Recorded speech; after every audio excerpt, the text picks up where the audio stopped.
এই মাস্টার সাহেব, এই রংটি একটু তৈরি করে দেন। দাঁড়াও, একটু দেখে নেই। 1 মিনিট লাগবে, একটু অপেক্ষা করো। দেখো আমি কি করি।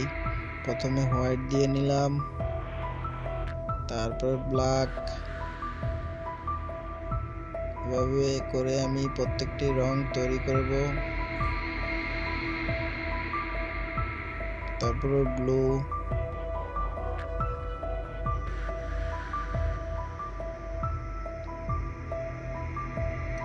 তারপর একটু গ্রে, এখন একটু রয়্যাল ব্লু। তো এটা সুন্দরভাবে মিক্স করব। তো দেখো তোমার রংটা তৈরি হয়ে গিয়েছে। এখন এটা তোমাকে আমি একটা বোতলে ভরে দেব। তো দেখো, এটা পাতলা করে নিলাম।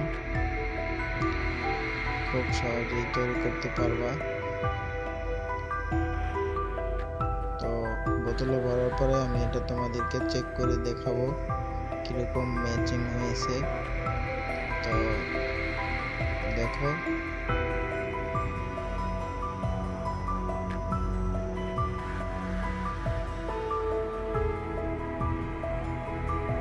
এই যে দেখো কি সুন্দর ম্যাচিং হয়ে গেছে। তো আশা করি ভালো থাকবা, সুস্থ থাকবা। আল্লাহ হাফেজ।